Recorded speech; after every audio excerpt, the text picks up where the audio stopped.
Good day, I'm Miles Manalo and I will now discuss the assigned topic to me, which is the special tax rules in capital gain or loss measurement.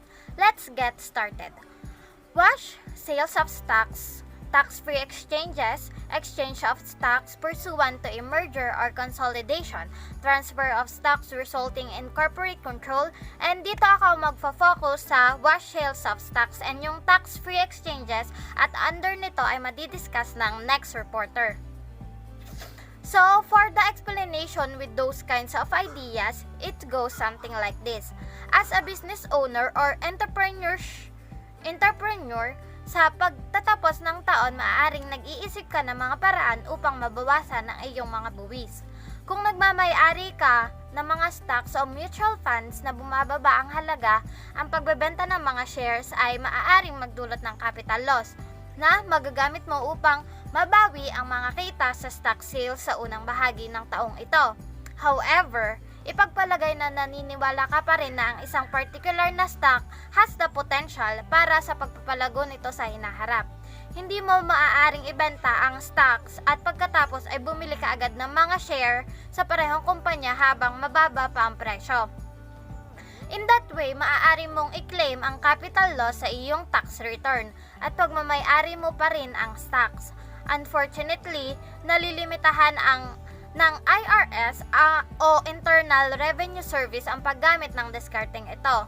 Wash sales rules. Ang wash sales of security is deemed to occur when within 30 days before or 30 days after the losing sale of securities, also referred to as the 61-day period the taxpayer acquired or entered into a contract or opinion to acquire the same or substantially identical securities. Capital losses on wash sales is non-dealers in securities are not deductible against capital gains because they are effectively unrealized.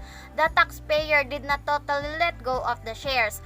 The immediate reacquisition of the shares makes the loss or a theoretical or paid loss. Dito na napapasok ang wash sales rules kung saan pinipigilan ka ng batas sa buwis na wash sales na mag-claim ng capital loss sa isang security sales kung bibili ka ng substantially identical security sa loob ng 30 araw bago o pagkatapos ng sale. Ano nga ba itong tinatawag na substantially identical securities na ito, according to my reading, securities usually fall into this category if the market and conversion prices are the same and are therefore not allowed to be counted in tax swap or other tax loss harvesting strategies. So, what does it mean? According to my own understanding, karaniwang nasa kategoryang ito ang mga securities kung pareho ang mga presyo sa merkado at conversion. Kaya sa makatuwid ay hindi pinapayagang mapabilang sa tax swap o iba pang diskarte ang pagkawala o pagbabawas ng buwis.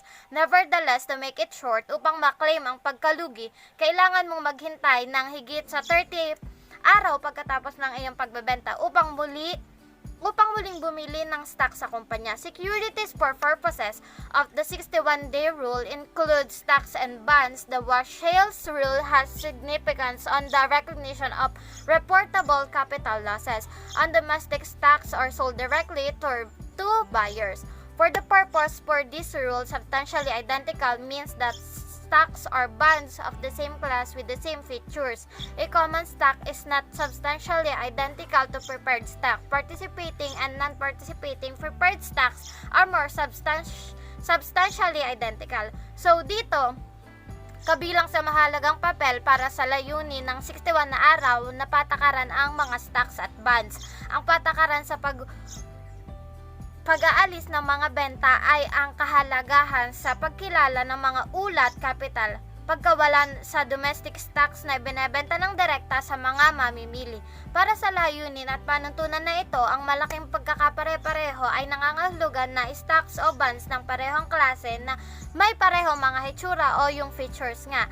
Ang isang karaniwang stocks ay hindi malaking pagkakapareho sa isang ginugustong stocks. Ang paglahok at di paglahok na ginugustong stocks ay magkapareho. So next is the illustration 1, acquisition of identical shares before losing sales in 2020. Mr. Toledo had the following transactions in the share of Talisay Inc., a domestic corporation. Mr. Toledo uses the FIFO method in costing security transactions. So first, what is first in, first out? First in, first out, commonly known as FIFO, is an asset management and valuation method in which assets produced or acquired first are sold, used, or disposed of first for tax purposes. FIFO assumes that assets with the oldest cost are included in the income statement cost of goods sold. So the remaining inventory assets are matched to the assets that are most recently purchased or produced. Under the FIFO method, the 10,000 shares sold in March 18 came from the first 10,000 shares bought on January 5. The capital gains or loss on March 18, 2020 shall be computed as follows. Una, kailangan nating alamin kung magkano mo ba siya binebenta, which is yung selling price, and then ilalas mo or minus yung cost of shares sold from January purchase, and then afterwards is isosold mo na nga at lalabas kung gain or loss siya. So yung capital gain or loss is important sapagkat yung tax treatment ay nasa kanila, kung taxable ba or not taxable. So, kung ang nature nito ay under ng negosyo, ito ay ordinary asset. At kung sakaling naibenta mo ng mataas sa puhunan, ang tawag doon ay ordinary gain. At ang tax treatment nito ay taxable. Subject siya doon sa ordinary income tax. So, ngayon, paano naman kung sakaling nalugi or may capital loss o yung puhunan ay mas mataas kaysa sa selling price? Ang tawag doon ay ordinary loss, and the taxation rule is not deductible. To compute the capital gain or loss on March 18, you must consider the sale first, which is the 3.8, and multiply sa shares, which is the 10,000, and then the total of 30, and lalabas yung total na 38,000 pesos. So, 38,000 selling price, subtract the cost of shares sold from January purchase, which is the 40,000, and the capital loss will be the total, which is the 2,000.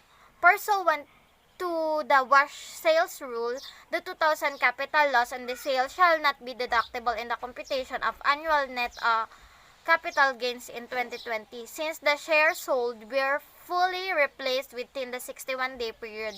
And bakit siya ay not deductible? Kasi pag capital loss siya, ay not deductible at cannot be treated as a deductible amount sa computation mo kasi nga may sarili silang rulings. And now there is full replacement or full cover up when the quantity of the shares acquired in the 61-day period is at least equal to the quantity of shares sold.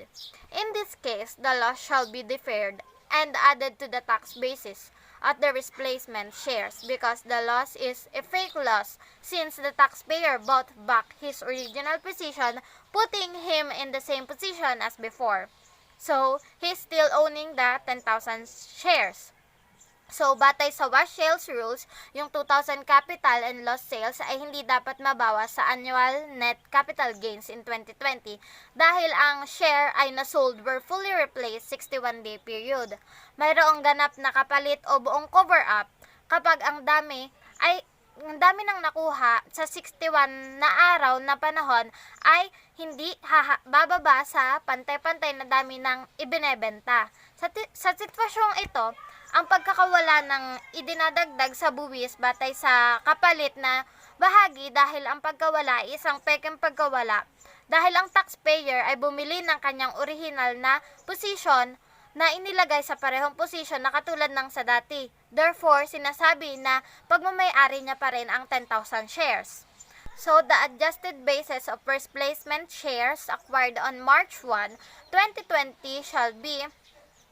So, para ma-compute ang adjustment of replacement shares na na-acquired noong March 1, 2020 ay yung purchase price at deferred loss na naganap noong March 18, wash sales ay pag-aaden, and ang total nito ay 43,000, and yun na yung basis of placement of shares. So, Next, what if the replacement shares are less than the shares sold? Assume that the shares bought on March 1, 2020 were only 8,000 shares and for 32,000. Only the portion covered with the replacement share shall be disallowed. The portion without the replacement's cover is a deductible realized loss. Thus, the capital loss shall be split as follows. Deferred loss 8,000 shares over 10,000 shares times 2,000 and then times 1,600. Deductible loss 2,000 shares over 10,000 shares times 2,000 times 400. Capital loss is 2,000. The adjusted basis of replacement shares acquired on March 1 shall be purchase price 32,800. Add the deferred loss on March 18 was sales 1,600 basis of 8,000 replacement shares will be 34,400. And that's all. Thank you.